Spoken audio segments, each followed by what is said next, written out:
लाभ आहे त्या माता भगिनींच्या अकाउंटला डायरेक्ट डीबीटी हा करायचा आहे। त्यामुळे कुठल्याही पद्धतीची चिंता नसावी। या उलट बजेट हा 43,000 कोटी आहे। आम्ही ज्या वेळेला ही योजना प्रस्तावित केलेली होती त्यावेळेला राज्यातील 2.5 कोटी महिला माझ्या माता भगिनींना या योजनेअंतर्गत लाभ मिळेल असा प्राथमिक हा आमचा अंदाज निश्चितपणाने होता।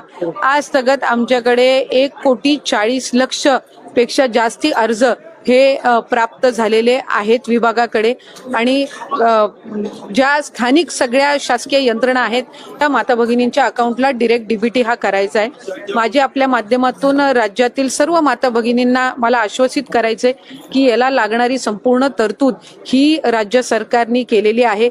अर्थ विभागाने या संदर्भामध्ये कुठलाही कधीही आक्षेप घेतलेला नाही। लागणारा जो निधी आहे साधारणपणे या वर्षाला लागणारा जो निधी आहे याची तरतूद ही अर्थ विभागाने निश्चितपणाने केलेली आहे। त्यामुळे कुठल्याही पद्धतीची चिंता नसावी। या उलट मी आपल्या माध्यमातून सांगेन की आम्ही ज्या वेळेला विभाग म्हणून ही योजना प्रस्तावित केलेली होती त्यावेळेला आम्ही 21 ते 60 हा वयोगट प्रस्तावित केला होता। त्याच्यावर ज्या वेळेला अर्थ व नियोजन मंत्री अजितदादांकडे बैठक झाली त्यावेळेला त्यांनी हा 60 वरून 65 करावा अशा सूचना या त्यांनी दिल्या आणि 60 आणि 65 या वयोगटातील जर लाभार्थ्यांची आम्ही संख्या काढली तर ती साधारणपणे 14.5 लाख होते।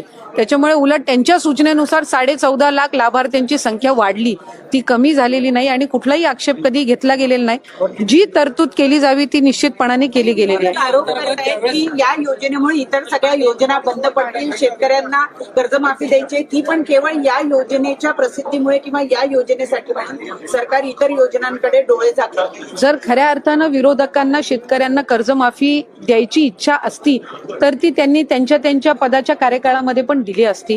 आज मुख्यमंत्री माझी लाडकी बहीण योजना असेल, आज मुख्यमंत्री अन्नपूर्णा योजना असेल, युवा प्रशिक्षण योजना असेल किंवा आज शेतकऱ्यांना जी वीज सवलत मिळणार आहे किंवा त्यांना ज्या इतर पीक विमा योजना आहे 1 रुपयामध्ये पीक विमा याला सुद्धा उदंड असा प्रतिसाद मिळत आहे। त्याच्यामुळे आतापर्यंत कुणीही आपण सांगावं की या योजनेमुळे आधीच्या कुठल्या योजना बंद करण्यात आलेल्या आहे असं एकही उदाहरण विरोधकांना देता येणार नाही। संजय गांधी निराधार योजना असेल, तुमची वयोश्री योजना असेल, ह्या सगळ्या आधीसारख्या कार्यरत आहेत। त्याच्यामुळे कुठलीही प्रचलित योजना किंवा चालू असणारी योजना बंद करून ही योजना राबवण्यात आलेली नाहीये। उलट ज्या दिवसापासून ही योजना घोषित करण्यात आली तेव्हापासून याच्यावर विरोधकांनी जास्तीत जास्त आक्रमण केले, पण सर्वात जास्ती नोंदणी करायला सुद्धा त्यांचेच मतदारसंघ पुढे येत आहेत, तेच आमदार त्या ठिकाणी सर्वात जास्त नोंदणी करतायत। त्यामुळे एका बाजूला तुम्ही या योजनेवर टीका